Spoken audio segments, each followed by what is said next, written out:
Hello and welcome back to Growing FPV. So now in this episode, and I know that I have one previously on the Go too, but this one I went a little further. This is actually going to be more of like a real review. In my past Go to video, I didn't touch a whole lot on FPV, and I'm still going to not touch completely on FPV with this because I'm still just wanting to do a more in-depth review on this amazing little fun camera. First of all, I just got to say I love this little thing.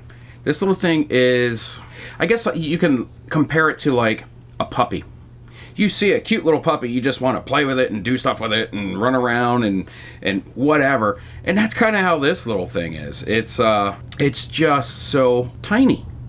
And it packs such a huge punch that, and it's so versatile that you can use it anywhere and for almost anything. Now, it doesn't do like 4K video or anything like that, but I mean, look at the size of it. I mean, you can just stick it to whatever you want. I mean, it comes with a little necklace thing here that's magnetic. You can stick it and hang it from your shirt or your jacket or whatever. You can stick it to side of a garage door, you know, in front of your house or anywhere. For that matter, anything that's metal, you can stick this right just to it directly. And then there's other mounts that you can use to just stick it anywhere for any reason and get a unique perspective that you wouldn't be able to get running, you know, maybe not as much of a, you can probably get more unique perspectives than you can with running like a GoPro or, you know, my favorite other action camera, the 1R. And that's the beauty of this thing, is that you can put it places that you can't put a regular camera. You can do things that you can't do with a regular camera as easily, I should say. My next clip here I'm going to show you is what they call like a macro video. Pretty much in my, I guess my office on my workbench, and it's messy, I know. I ran the Go 2 just through things. I took it and I was holding it like this and I was like running it through things. I have a little ficus bonsai ginseng thing that has this weird root. Well, here, I can show you right here. This thing here. And I ran it underneath the root like that, and just, you know, cool, fun perspective. Where if you're running something like a GoPro, you're not going to be able to do that, you know. And that's kind of the beauty of this camera. So I'm going to show you that, and then after that, I'm going to go into just showing some samples like everyday use, just some ideas. Like one of them, I'm going to be in 2 separate cathedrals taking photos. I'm a photographer, so I wanted to go out and do that. And I figured I would just slap it onto my necklace here and just walk around and take photos. Now, I'm not going to show you all of it because it'd bore the crap out of you. I did absolutely no color correction. I did no custom settings on this. Everything that's done on this is done in automatic. I didn't change any setting or any kind of color, any kind of anything in Premiere. Anything that I did was able to be done through the Insta360 Studio on my Mac Mini. So I wanted to do it that way. I didn't want to do any kind of color editing. I didn't want to do any of that. No noise reduction, no sharpening, no nothing, because I want to show you just how this comes out from the camera. I ran the settings with this. I ran at 1440p, as I stated before, 50 frames per second, and I put it onto the vivid color. I did not do log. Log is actually a cool feature that this will do, but I wanted to just show with the minimal, just opening up, turning it on, and going. That's how I'm showing this. I think that's the most effective way to show what this can do in an everyday, simple, easy, quick usage. Now, I also put chapters in this, so if you're not really interested in seeing like how it looks indoors, like at the cathedrals, or how it looks in my garage or whatnot, if you want to skip to, like, let's say the drone footage, or you want to skip around, it'll all be in the chapters and it'll be listed down in the comments below. So continue watching and enjoy. Okay, so yesterday I decided that I was going to do this footage here, and you've already probably have seen this, or you will see it. I went to a grocery store in my local town or city. And I just want to show you kind of some of the things you can do with the Insta360 Studio on your computer. Now, it doesn't do as much as you can on the app on your phone. That's going to give you the best features. There's a lot more features to it than there is on the computer. However, a lot of those features I like to do in Premiere or DaVinci Resolve. So for me, it's actually much faster to do all this on the computer than it is on my app on the phone. Really what that's designed for is doing everything right then and there and then putting it onto social media. So it's a little bit different. However, this is running in Pro mode, 1440p, and I'm outside right now. And I want to show you real quick one thing that's really, really nice about this.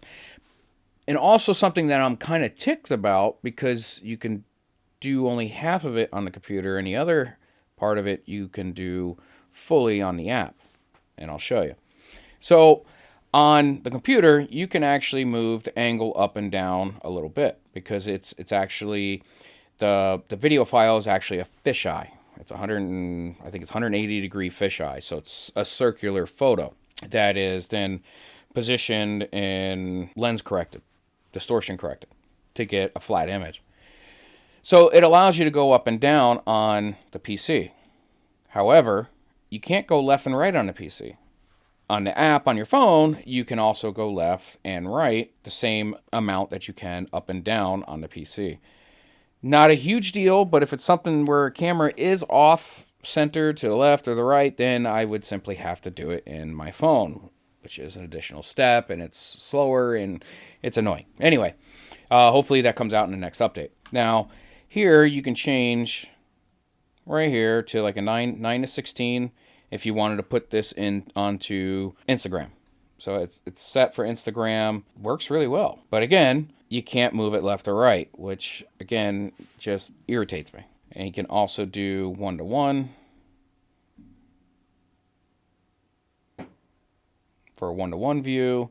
Me, I generally just keep it in 16:9. Now I'm kind of, I would like the 4:3 ratio, but I'm not getting that with this. 16:9 is just fine. So while in here, I'm getting too much of the ceiling, I feel, so I can just move it down. But you have to be kind of careful with that, because if you look, you can see the bottom, you can see where the photo ends. So you want to make sure that you get it just right at the right angle that you need. Now, with the Pro mode stabilization, it's going to be cutting and cropping and moving everything around to keep everything nice and smooth. So you might see some blur over here where it's trying to recreate images. So if I move it down kind of like this, as you can see right over here, you see how it kind of went blurry? So you got to find the right spot for it. Now, this right now is set into ultra wide. Ultra wide is generally not what I like. I don't mind it if I'm flying on a drone, but I prefer a more linear look. Now, ultra wide, it gives you kind of that wide angle. You kind of got the curves and everything like that. You see more of it, but you don't necessarily always need that. Action view, I have no idea really. It's like stretched out, whatever. I don't know. I never use it. Generally, what I like to use is linear, because it's going to look, the lines are all straight. It's going to be zoomed in a little bit more. You also have a little bit more leadway to adjust this, where you're not going to get any kind of lens distortion or the blur. Narrow, of course, zooms in a little bit more, which in a lot of cases is actually probably just fine. So if you notice, and I'm going to show you here in just a second, let me move this back. With any kind of stabilization, it's kind of cutting, cropping, zooming. It's doing everything it can to keep your footage as smooth as possible. And sometimes that's going to cause artifacts or blur in the middle of the screen. And pretty much what it's doing is it's trying to fill that void with information. It's like generating part of that image, the data in there, off of other data. So it's kind of like copying. Or like in Photoshop, it'd be like the clone tool in a sense. And I'm going to show you here in just a second. If you look right over here, get a little bit of blur there, and then on this guy's head, see how it kind of goes a little blurry there? And that's what it's doing. It's not bad, but it is noticeable. So if I were to take this off of FPV or flow state, take flow state off completely, let's go back to that view. This is what it looks like without any kind of stabilization.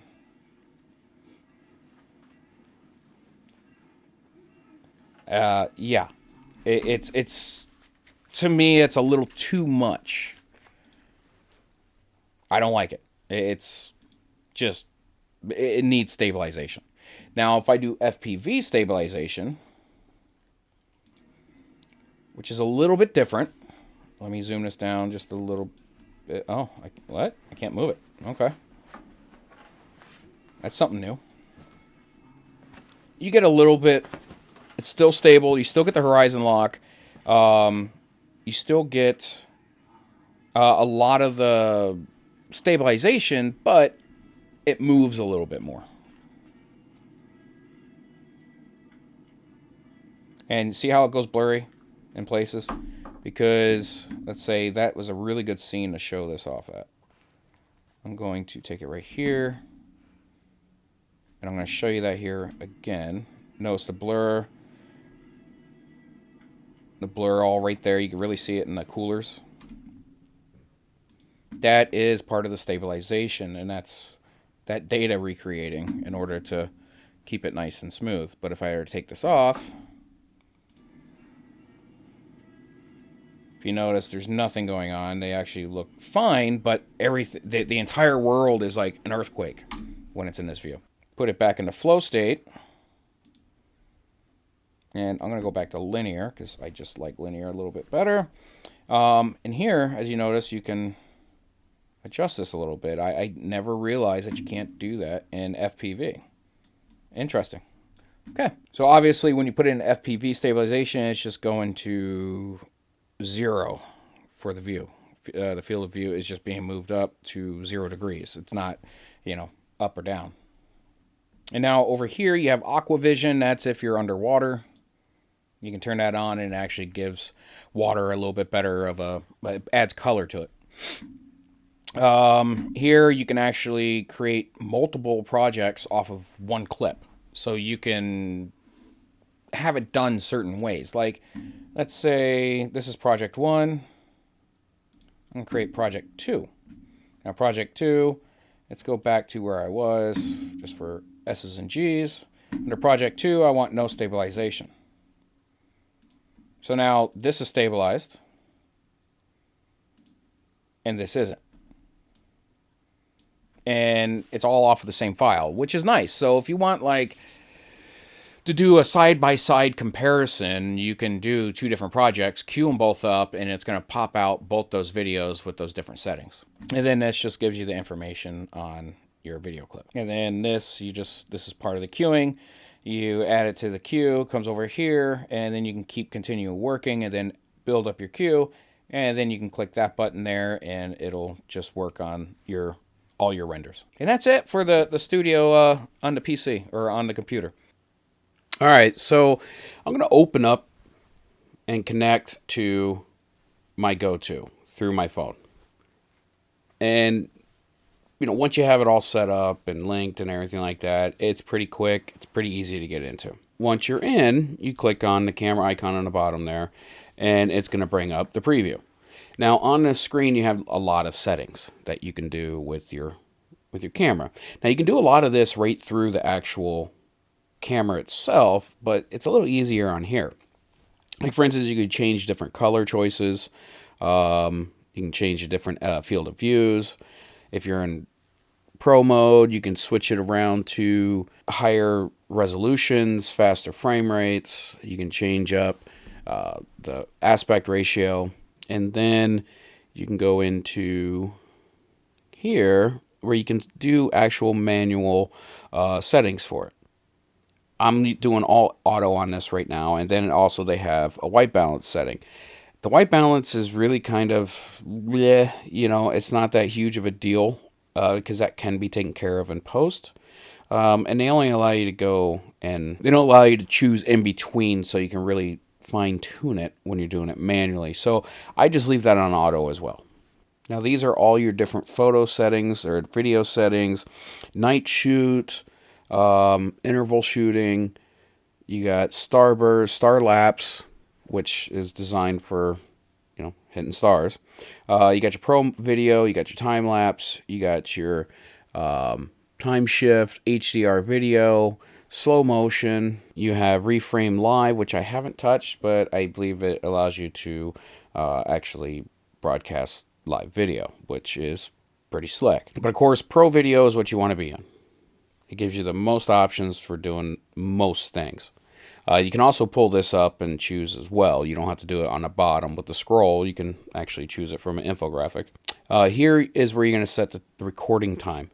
Now, if you're going to go 15 or 30 minutes, that's really designed for FPV drones because there's a lot of wind rushing over it and it's going to keep it nice and cool.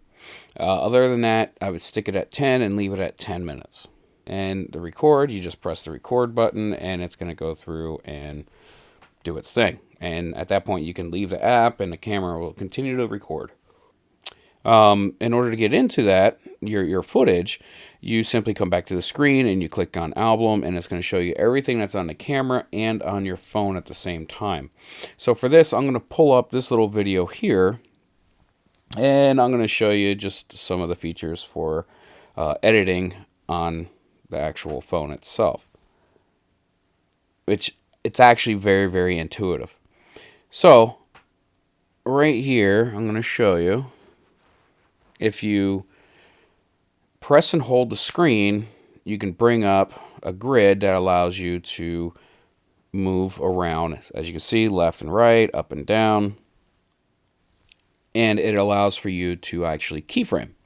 So right now I set a keyframe at this spot right here for that field of view. And you can just keep adding keyframes as you change it, and you can actually move it around into different angles. Like you see here, I'm adding another keyframe at a different angle. And then when you play it, it actually shifts.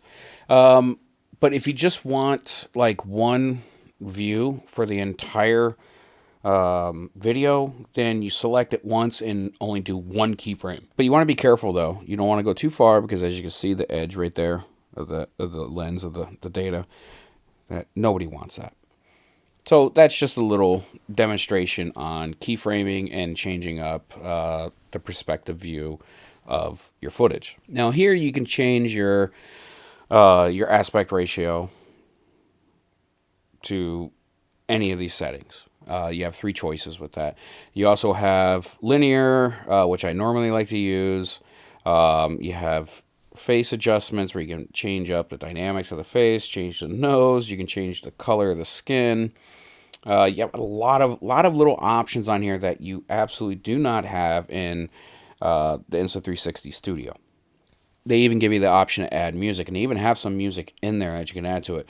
Funny enough, the icon on the bottom is in Chinese. I have no idea what it says. I'm sure that's something that was overlooked. And then when you're all done with it, you just pretty much can turn around and hit the export button, and it's gonna, well, I'll show you in just a second here actually. As soon as I'm done moving all this stuff around. Now I'm voiceovering this just in case you know. So right here I'm actually trimming.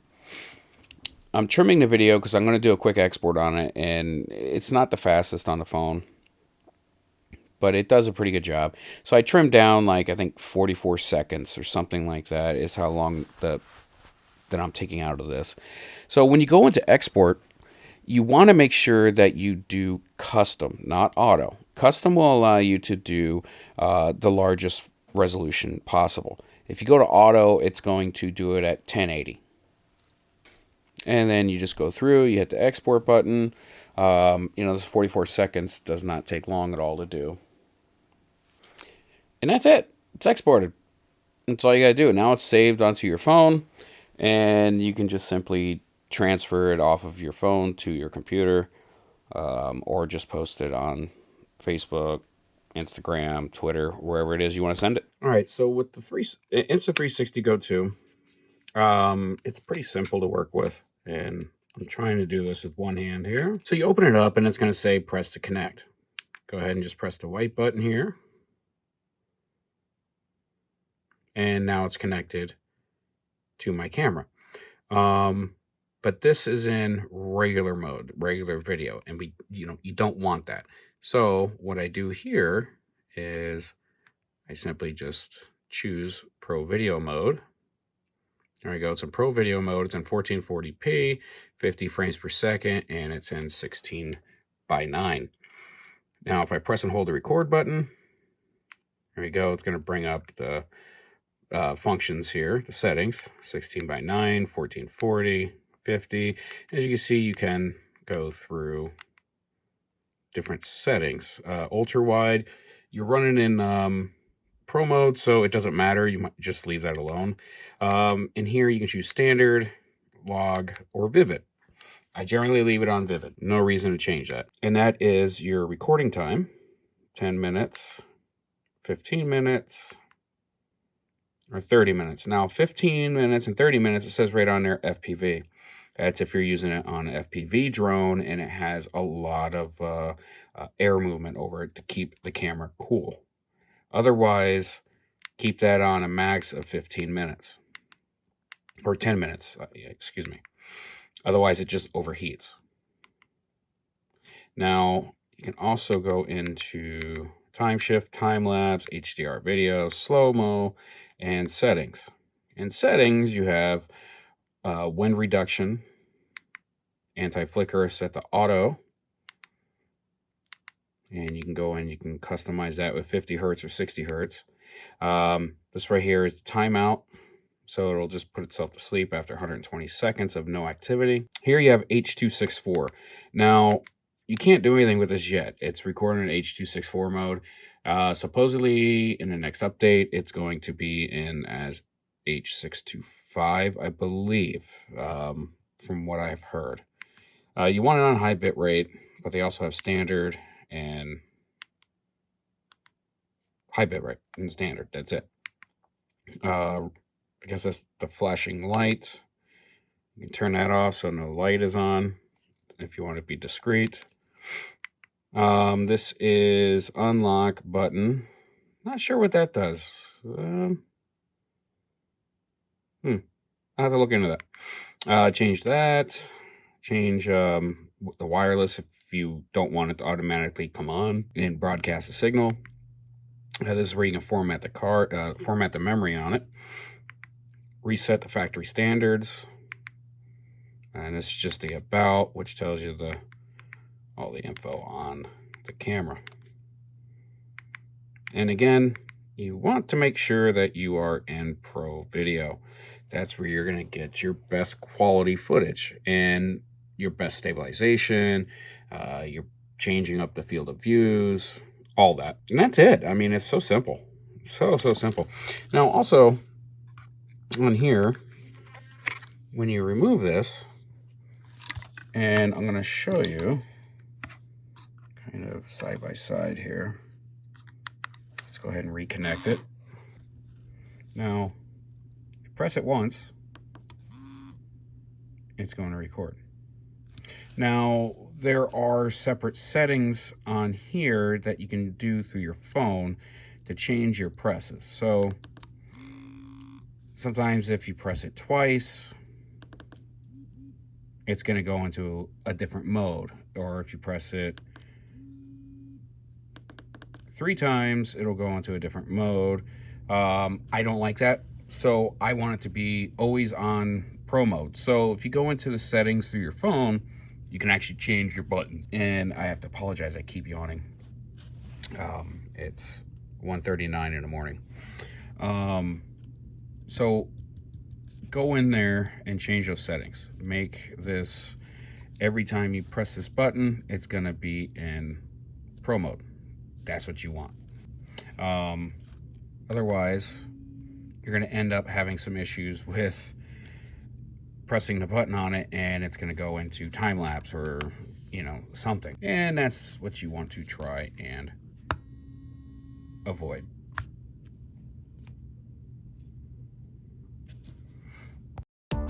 So this right here is just some fun little things that you can do.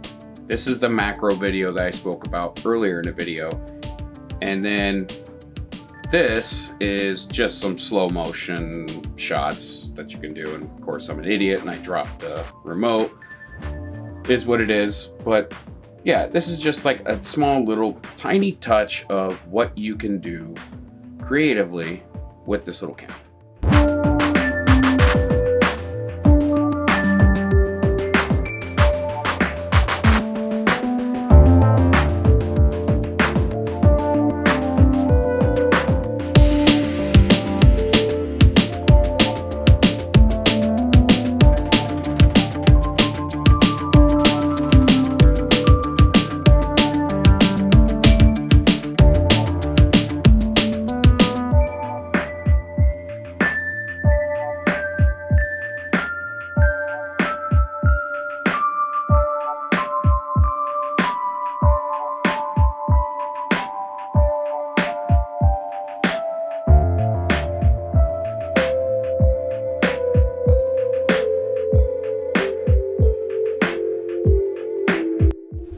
So now this is the Basilica that's located in Minneapolis. Now this is a very, very low light environment.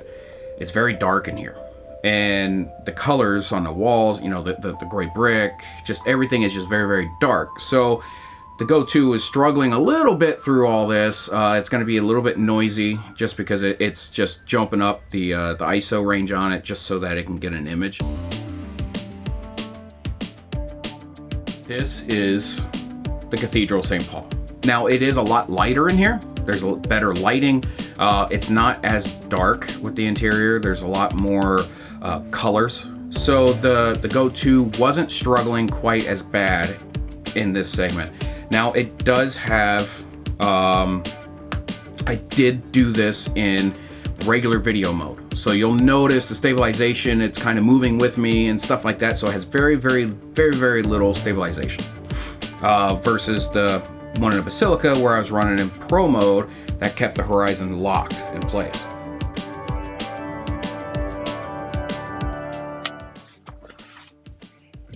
All right, so I'm going to test out my new boom for the Insta360 Go 2, and I'm going to test out this anti-jello mount. So let's go and have some fun. By the way, it's 20 something degrees out, so it's freezing. And finally I dressed somewhat appropriate except for my hands. Let's see how long I last.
All right, not sure how all this happened. That's bizarre. Oh, look at that. Wow. That's interesting. Much. Let me unplug this. I am not sure how it crashed like that.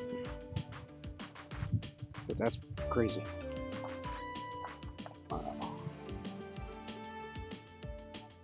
Okie dokie.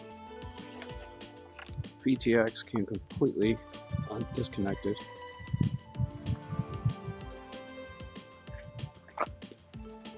PTX came out completely. I guess that's because I'm using hot glue to hold it on there.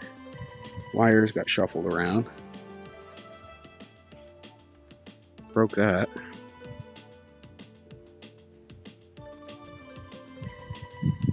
Broke the whole TPU mount. I guess it's the temperature.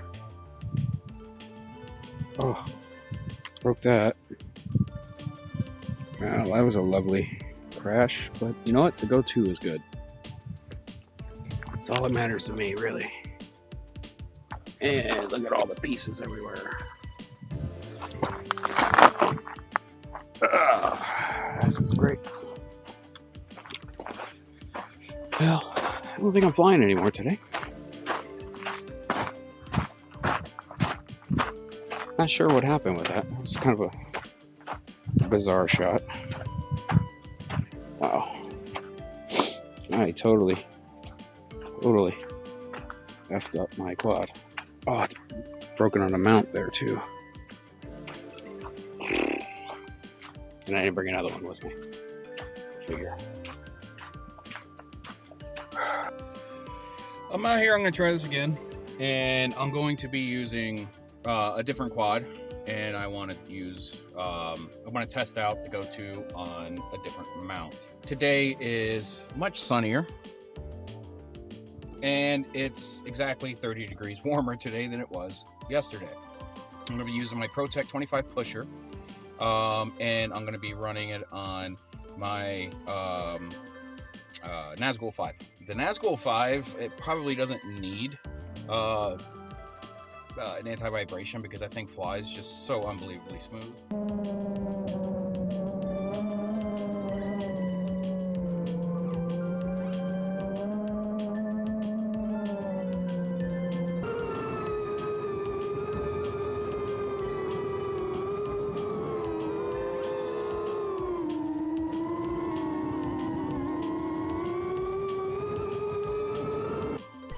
Now in this view, I'm walking around a grocery store. Again, it's just me showcasing exactly all the different things that you can do with the Go 2. You can be artistic with the most simplest of things.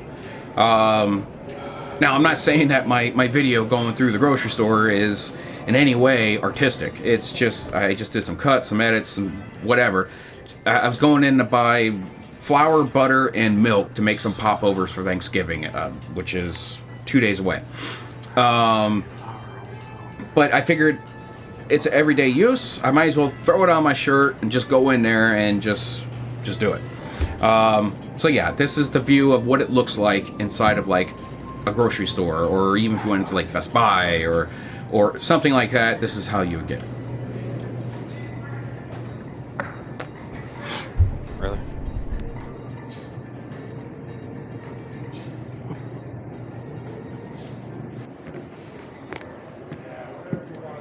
Welcome.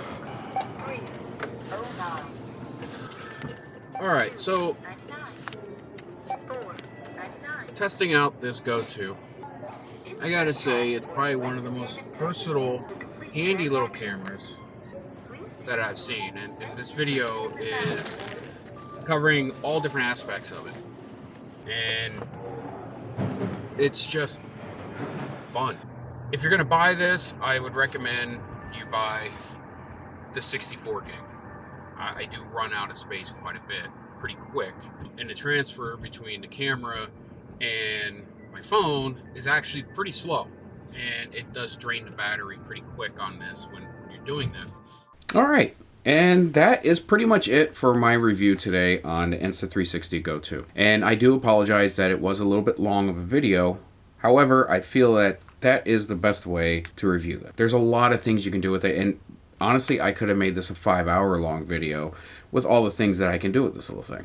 And that's kind of the point. It can give you a very, very creative freedom when using this little camera, unlike a full-on mirrorless or DSLR like I'm recording myself right now. There are some limitations to it, of course. Low light is being the main thing. Not recording in 4K. That's another limitation. However, I think that what it does put out is perfectly good, and realistically, majority of people are going to be watching whatever content is being put out there on their phone, and 1080p does perfect. So with recording this in 1440p and then downsizing it, downscaling it into a timeline of your editor or whatnot into 1080p, it's only going to make that 1080p look that much better. Again, I would say grab this in a 64 gig. Right now, today is, what's today, 24th? Yeah, Wednesday the 24th. Is it 24th? Well, anyway, it's the day before Thanksgiving, so yeah. Now I'm, like, going crazy here. Hold on.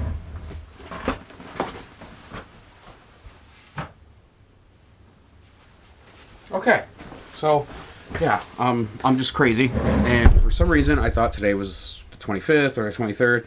I don't know. All these days are kind of merging together right now. I thought it was Friday all day today. Anyhow, today's the 24th, and I just saw that they have the Insta360 on their website marked down. Was it $30? I think it's I don't know. It's marked down. It's a pretty good price. I saw it. I think it's right around about a little over $300. And then they have this one marked down, I think, to like $270, somewhere right around there for a Black Friday type deal. I would jump on it. I would definitely jump on it. I will put a link to Insta360's website down below in the comments. Click on that. It does help me out. Doesn't cost you anything. There's nothing extra on there. It is an affiliate link. I am not sponsored by Insta360. I just really, really do love and I'm passionate about what Insta360 is doing and what they will be doing. And they're only going to get bigger and they're only going to get better. So stick with these guys. They're definitely going to add some different dynamics to the action cam world. If you would please go ahead and click on that right there. That little square. This should be on the right. Maybe it's over here. Is it over here? Left hand side. Ah, it should be here. Well, whatever. On either side, whichever one, click that little subscribe button and hit the bell and keep watching my videos. Thank you. Have a great day. And if you're in the US, happy Thanksgiving.